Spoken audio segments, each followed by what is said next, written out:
चलिए, इस मार्केट में लेकिन कैसे अपने आप को संभालें, क्या अप्रोच होनी चाहिए? एमके इन्वेस्टमेंट मैनेजर्स के चीफ इन्वेस्टमेंट ऑफिसर मनीष सोनथालिया हमारे साथ हैं। और मनीष इक्विटी फंड मैनेजमेंट के 3 दशक का अनुभव रखते हैं।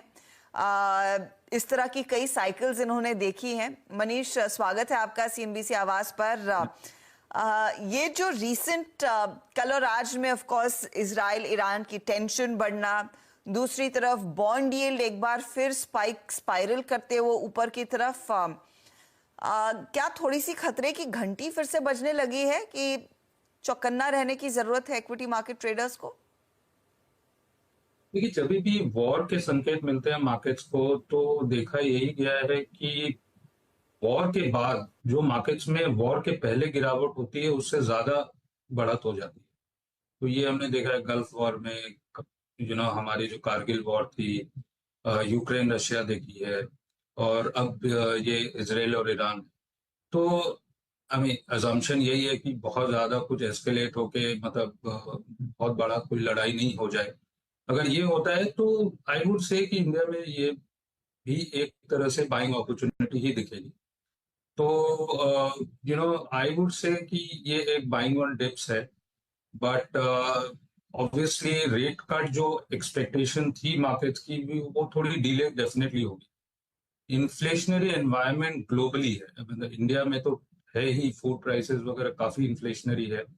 चूंकि सीपीआई और डब्ल्यूपीआई के नंबर्स अनुमान से कम आए हैं, एक थोड़ी सी एक सिल्वर लाइनिंग है, बट ग्लोबली इन्फ्लेशनरी एनवायरनमेंट है, तो rate cut would be second half of the financial year. जो फर्स्ट हाफ में एक्सपेक्टेशन थी वो नहीं है। सो बॉन्ड यील्ड्स भी बढ़ रहे हैं, तो आई थिंक पोर्टफोलियो को उसी हिसाब से पोजीशन करना चाहिए। थोड़ी सी डिफेंसिव स्टांस होनी चाहिए, बट अदरवाइज आई थिंक ये बाय वन डिप्सी मार्केट है अभी तक। तो रेट्स के लिहाज से वो पहले मार्च की एक्सपेक्टेशन थोड़ी सी रैशनलाइज होकर जून तक आई थी। अब वो जिस तरह से बॉन्ड डील में उबाल देखने को मिल रहा है और जो डेटा पॉइंट्स है, क्या ये बियॉन्ड जून भी आती हुई दिखाई देगी? इनफैक्ट कुछ लोग तो कह रहे हैं वहां पर कि रेट कट नहीं, शायद एक और रेट हाइक आए, उसके बाद फेड सोचेगा करना क्या है। ना लगता नहीं है, क्योंकि नवंबर में यूएस में इलेक्शंस है। तो जो फेड की लास्ट कमेंट्री थी कि इस कैलेंडर ईयर में डेफिनेटली अभी भी रेट कट की ही संभावना है। सो रेट हाइक तो नहीं होगा अनलेस एंड अनटिल ऑयल $100 के पार हो जाए, जो आज की डेट में बेस असम्पशन नहीं दिखता है। बट आई थिंक इलेक्शन के पहले ग्लोबल मार्केट्स में अगर इन्फ्लेशन के नंबर्स ठीक ठाक रहें तो एक रेट कट की संभावना है। बट मार्च से जून हुआ, अब लगता है सेकेंड हाफ में may be around September October rate cut की साइकिल शुरू होगी। इंडिया में भी रेट कट बेसिकली मानसून के बाद ही देखने को मिलेगा, जो कि मानसून नॉर्मलाइज होने चाहिए। सो सेकेंड हाफ में ही एक कट की संभावना दिखती है, उसके पहले नहीं। अच्छा मनीष जी, कमोडिटीज इस वक्त खासा सेंटर ऑफ अट्रैक्शन है। मैं प्रीशियस मेटल्स नहीं, अभी इनफैक्ट मेटल्स की बात करता हूँ, फेरस नॉन फेरस दोनों ही ग्रुप्स की। Nifty metal index at all time high, fresh sanctions on Russia. ये मेटल्स ट्रेडर्स को और इन्वेस्टर को दोनों के लिए इन द मनी है इस वक्त। अभी ये और कितना कैपिटलाइज करेगा मेटल्स, इस पर आपका सेंस क्या कहता है?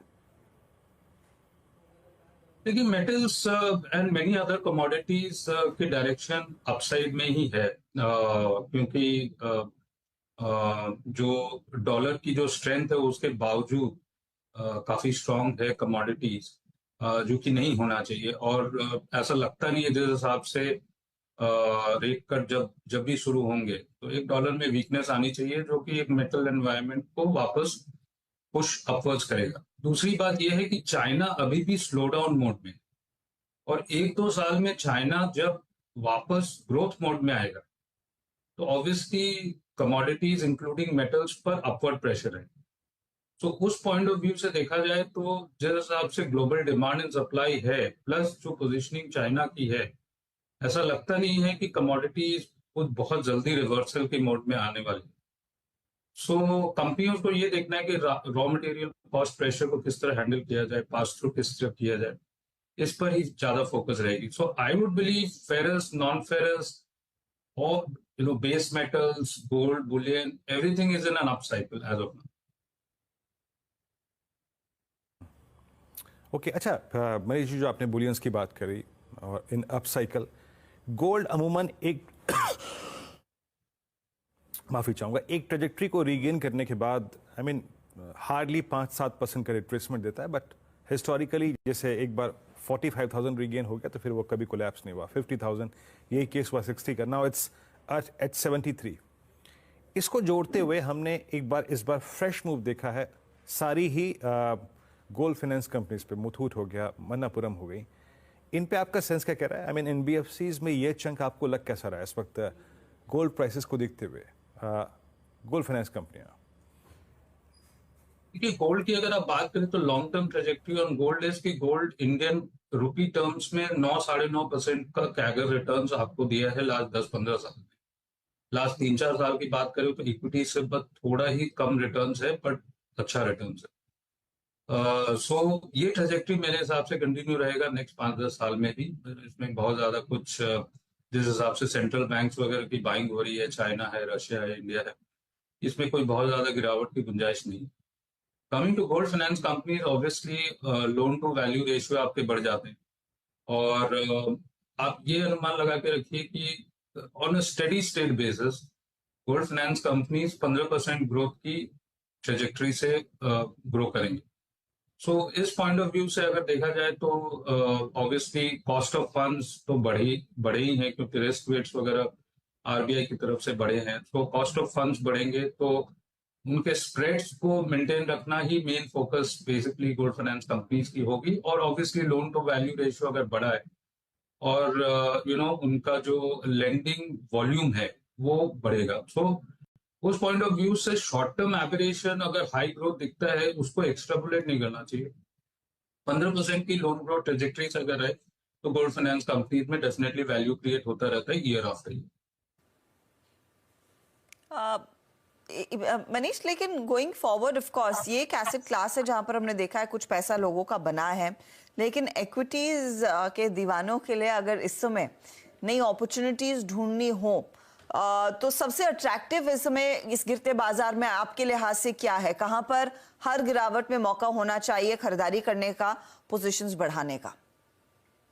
सिक्लिकल्स में सबसे ज्यादा ग्रोथ है इंडिया के लिए बिटवीन नाउ एंड 2030। इसमें आपकी पावर, इंफ्रा, कैपिटल गुड्स, आपकी फार्मास्यूटिकल्स जहां भी केपेक्स हो चुकी है, और both domestic market as well as global markets में मार्केट शेयर के लिए देयर इज अ फाइट। आपके कंजम्पशन, डिस्क्रेशनरी में ज्यादा ग्रोथ देखने को मिलेगी बनिस्बत आपके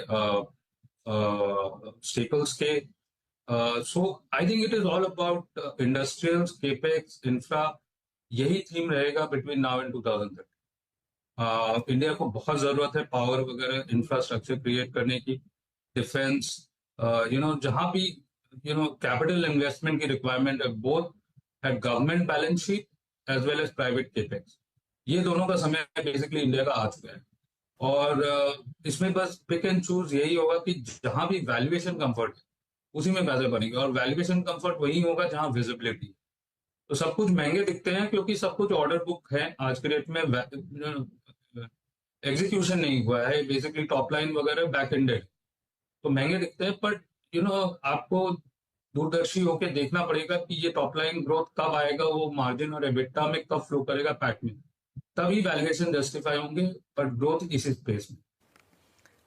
अब फिर क्योंकि आप इंफ्रा भी मेंशन करते हैं, क्या रेलवेज एक थीम होगी जो आगे भी पैसा कमा कर देगी? क्योंकि हम वो बीजेपी का संकल्प पत्र पढ़ रहे थे और जिस तरह से उन्होंने रेलवेज का रोड मैप रखा है, अपने एग्जिस्टिंग प्रोजेक्ट्स को पर और जोर देंगे, वहां पर और इन्वेस्टमेंट आता हुआ दिखाई देगा, इट्स इनएविटेबल।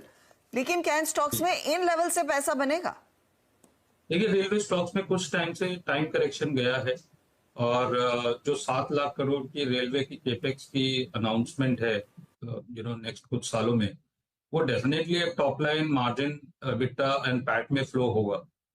तो जहां भी ऑर्डर एग्जीक्यूशन साइकिल पर थोड़ी पकड़ हो कंपनियों में, वहां पर वैल्यूएशन कंफर्ट आपको दिखेगा नेक्स्ट 5 से 7 साल के पॉइंट ऑफ व्यू से, वहां पैसे बनेंगे। पर जहाँ विजिबिलिटी हेजी है क्योंकि ऑर्डर बुक ट्रांसलेट नहीं होते हैं टॉप लाइन में, वहां पर हो सकता है थोड़ा टाइम करेक्शन और जाएगा। पर रेलवे डिफेंस में यहाँ से भी पैसे बनेंगे, बट थोड़ा बैक एंडेड आपका एग्जीक्यूशन साइकिल रहेगा। बट आई डोंट थिंक यहाँ पर कोई मेजर प्राइस करेक्शन हो सकता है, थोड़ा टाइम करेक्शन डेफिनेटली। अच्छा मनीष जी, पॉसिबली आखिरी प्रश्न आपसे मैं इसका उत्तर दे रहा हूँ। एफएमसीजी में हमने एक दो पॉकेट्स में तो स्ट्रेंथ देखी है, जिसमें टाटा कंज्यूमर हो गया या फिर ब्रिटानिया हो गया और गोदरेज सीपी हो गया, जिन्होंने लास्ट रिपोर्टेड अर्निंग्स के बाद अपना ऑल टाइम हाई क्रिएट किया। बट मोर और less players like I think Dabur, Marico, HUL back foot पे रहे। आईटीसी एक विद इन रेंज है। कल मेट की टिप्पणी के बाद रिगार्डिंग द आई थिंक इस बार के मानसून को लेकर आपका सेंस इस वक्त एफएमसीजी पे क्या कह रहे हैं, स्पेशली ये जो 3-4 पॉकेट्स जो कि काफ़ी वीक रही हैं, इस दौर की लोवेस्ट ट्रिजेक्टरी पे ट्रेड कर रही हैं, आपका सेंस एफएमसीजी पर और झुकाव किसी पर्टिकुलर स्टॉक पे हो तो बताइएगा प्लीज। देखिए, एफएमसीजी में जो एक पीस मिसिंग है वो है वॉल्यूम। इन्फ्लेशनरी एनवायरनमेंट है, कंपनियों ने प्राइस इंक्रीज कर ली है और बहुत ज्यादा यहाँ से प्राइस इंक्रीज की गुंजाइश नहीं है क्योंकि परचेजिंग पावर उतनी अलाउ नहीं कर रही। और जो कि प्राइस इंक्रीज हो गई है, मार्जिन थोड़ा मेंटेन कर चुके हैं। सो single digit, high single digit top line और बॉटम लाइन ग्रोथ की गुंजाइश है। पर देखने की बात यह है कि वॉल्यूम ग्रोथ कब आएगा, और वॉल्यूम ग्रोथ अगर मानसून ठीक ठाक होता है और सेकेंड हाफ में रूरल रिकवरी में इम्पेटस मिलता है, तब एक रिस्क टू रिवॉर्ड थोड़ा सा फेवरेबल होगा। But till that point in time I think जिस हिसाब से वैल्यूएशन आज की डेट में खड़े हैं, मैसिव अंडर परफॉर्मेंस है एफएमसीजी का। इट इज जस्ट बिकॉज कि 2010 और 2020 के अंदर इतना वैल्यूएशन री रेटिंग हो गया विद और विदाउट अर्निंग, या वो कैचअप हो रहा है। इस हाई सिंगल डिजिट वगैरह अर्निंग्स ग्रोथ में भी वैल्यूएशन कंप्रेशन होते चले जा रहे। तो I think main point two watch out here is basically your volume growth. और जहां भी वैल्यूएशन कंफर्ट है, इसमें अगर आप टोबैको कंपनीज वगैरह देखें तो वहां वैल्यूएशन अभी भी ठीक ठाक है। अगर आप ये मान के चले कि 10% टाइप की आपकी एबिट ग्रोथ होती है, तो यहाँ पर फिर भी वैल्यू दिखता है। पर अदर स्पेसेस इन एफएमसीजी में बहुत ज्यादा वैल्यू नहीं दिखता। मनीष जी, ये टेक्नोलॉजी में क्या इस समय पोजीशन लेना शुरू की है आपने? कंसिडरिंग टीसीएस की कमेंट्री थोड़ी सी बेहतर थी, या इंतजार इन्फोसिस के गाइडेंस और एचसीएल टेक के गाइडेंस का होगा, वो सुने उसके बाद ही एक फ्रेश पर्सपेक्टिव ले? देखिए, एक्सेंचर और जो नंबर्स आए हैं टीसीएस के, जहां मार्जिन्स तो बेटर हैं पर ट्रेंड्स काफी वीक हैं।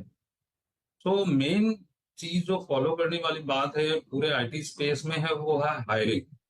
क्योंकि आर्टिफिशियल इंटेलिजेंस के कारण बहुत कुछ जो टाइम एंड मटेरियल वाला जो इंडिया का मॉडल है वो थोड़ा डिस्टर्ब हो रहा है। जो आप जितने लोगों को पोस्ट करते थे और उनके हिसाब से आवरली बिलिंग के हिसाब से आपको काम मिलता था, और जो लेगेसी बिजनेसेस है वो तो इन एनी केस थोड़े से बैकफुट पर है। डिजिटाइजेशन वगैरह में ही मार्जिन ज्यादा बनते हैं। आउटकम बेस्ड प्राइसिंग वगैरह का मॉडल आज की डेट में काफी जोर पकड़ रहा है। सो आई थिंक आईटी बहुत ज्यादा कुछ ओवरवेट स्टांस इस वक्त तो नहीं दिखता जब तक कि हायरिंग ट्रेंड्स नहीं दिखे। देखिए, बिल टू बुक काफी स्ट्रांग है, पर यहाँ भी एग्जीक्यूशन काफी वीक है। आपकी न्यू डील विंस हो रहे हैं, पर जो भी दुनिया में हो रहा है, यूएस वगैरह में जो स्लो डाउन मोड है, वहां भी एग्जीक्यूशन नहीं हो रहा है। So I think the key thing to watch out here is utilization, margins, new hirings, deal with. और यहाँ पर टीसीएस की कमेंट्री हमने देख ली, एक्सेंचर की देख ली। अब एक या दो और मेजर जो आईटी कंपनीज है उनकी ट्रेंड देख के ये समझ में आएगा कि रिकवरी किस पॉइंट इन टाइम से होगा। तो यहाँ बहुत ज्यादा कुछ आउट परफॉर्मेंस मुझे नहीं दिखता। स्लो डाउन मोड में डेफिनेटली है, और जो मेजर डिस्ट्रप्शन आर्टिफिशियल इंटेलिजेंस का है, जब तक हायरिंग का मॉडल इंडिया का सही नहीं होगा, क्योंकि कम अगर काम लोगों को आप एम्प्लॉय कर रहे हैं, अगर वो बिलिंग रेट में ट्रांसलेट नहीं होता है तो आपकी प्रॉफिट ग्रोथ वगैरह over a period of time थोड़ी डिमिनिश होगी। सो यहाँ पर देखने वाली बात यह है कि कितना वैल्यू ऐड हो रहा है और कहाँ बिल टू बुक ट्रांसलेट हो रहा है आपका रेवेन्यू। मनीष जी, बहुत बहुत शुक्रिया, आप इस कार्यक्रम में शामिल हुए। और ये लगभग 20 मिनट की हमारी जो मंत्रणा हुई, इसमें लगभग हमने सभी सेक्टर्स को कवर किया। एफएमसीजी, आईटी, पूरी कमोडिटीज़ को कवर किया। बहुत बहुत शुक्रिया विनेश जी। निकट भविष्य में एक बार फिर से आपसे बातचीत करेंगे।